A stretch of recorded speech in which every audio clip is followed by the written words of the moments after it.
Bonjour. Alors je voulais vous faire une vidéo aujourd'hui sur le fait de marcher seul ou à plusieurs. C'est souvent quelque chose une question qui est abordée sur le voyage vers Compostelle entre autres. De se poser la question de savoir si on va partir seul ou si on va partir à plusieurs. Ma réponse évidemment elle est tout à fait personnelle, elle parle de moi. Chacun trouvera la réponse qui lui convient. En tout cas je peux partager avec vous donc cette vision que j'ai moi. Et pourquoi peut-être j'ai souhaité partir seule sur ce voyage à Compostelle, mais aussi pourquoi j'aime voyager seule de manière générale, comme j'ai pu le faire aussi sur mon tour de Bretagne à vélo ou sur ma marche vers Joyeuse. Pour ma part, déjà, une première chose, c'est que j'aime la solitude. J'aime ces moments de ressourcement que la solitude me permet. Cette solitude, le fait d'être seule, ça me permet aussi d'être, de mon point de vue, au plus près de moi-même, au plus près de mes ressentis, au plus près de ce qui se passe à l'intérieur de moi. J'ai la sensation que le fait d'être à plusieurs, parfois, ça peut être comme, comment dire, une possibilité pour ne pas être trop focalisé sur soi et ce qui se joue en soi, mais d'être plus focalisé sur l'autre, sur son rythme, sur ses besoins, sur tout ce qui se joue en lui, ou voilà, et du coup d'être peut-être un peu moins à l'écoute de soi-même. Alors quelque chose qui est abordé aussi souvent par rapport au fait d'être seul ou à plusieurs, c'est la notion de partage. Évidemment, ça je l'entends. Le fait souvent que les personnes veuillent partir à plusieurs, elles expriment ce besoin d'avoir, de partager l'aventure, de partager ce qu'elles vivent. Oui, bien sûr.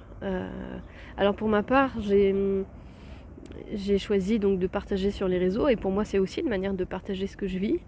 Je vois vos commentaires, vos encouragements. Voilà, il y a toute une multitude d'interactions, et ça ça me porte aussi, et en même temps dans des moments choisis, parce que dans ces moments où j'ai besoin justement de cette introspection et de cette solitude, eh bien il suffit simplement de mettre un peu de distance, l'espace de quelques temps par rapport à ça, pour pouvoir vivre ce qui se joue à l'intérieur de moi. Donc pour moi cette solitude elle a deux aspects. La première, c'est un espace de ressourcement, c'est un espace où les choses peuvent se déposer. Et puis c'est du coup ce deuxième aspect, c'est d'être davantage observatrice de ce qui se passe à l'intérieur de moi, des mécanismes qui se mettent en place, des choses qui se délient aussi. J'ai la sensation que les choses vont plus vite, plus loin, plus en profondeur dans cette solitude. C'est évidemment aussi grâce à cette solitude que j'ai pu justement observer ce cheminement intérieur que j'ai pu faire lors de ma marche vers Compostelle, et qui a donné donc ce livre que j'ai écrit et qui est sorti maintenant il y a quelques semaines. Et puis il me semble aussi un autre aspect qui peut être intéressant dans le fait de marcher seul, c'est qu'il me semble qu'on est plus disposé aux rencontres avec les autres. Je pense que c'est plus facile de rencontrer des gens lorsque l'on marche seul que lorsque l'on est déjà en groupe. Introduire quelqu'un ou même des gens que l'on peut être amené à rencontrer sur notre chemin, des locaux qui habiteraient là, etc., viendraient peut-être moins facilement vers nous quand on est plusieurs, et peut-être un peu plus facilement vers nous quand on est tout seul. Donc ça offre une possibilité de rencontre peut-être plus grande. Alors comme je dis, il n'y a pas de mieux ou de moins bien. Voyager seul ou à plusieurs, c'est tout à fait un choix personnel. Et l'expérience évidemment sera différente. Ça dépend de ce que vous recherchez, ça dépend de ce que vous souhaitez vivre dans cette aventure. Je pense que si vous êtes en quête d'introspection, le voyage seul vous permettra d'aller plus en profondeur. Et parfois cette profondeur elle peut aussi effrayer. Donc il peut être rassurant de cheminer à plusieurs pour y aller plus doucement.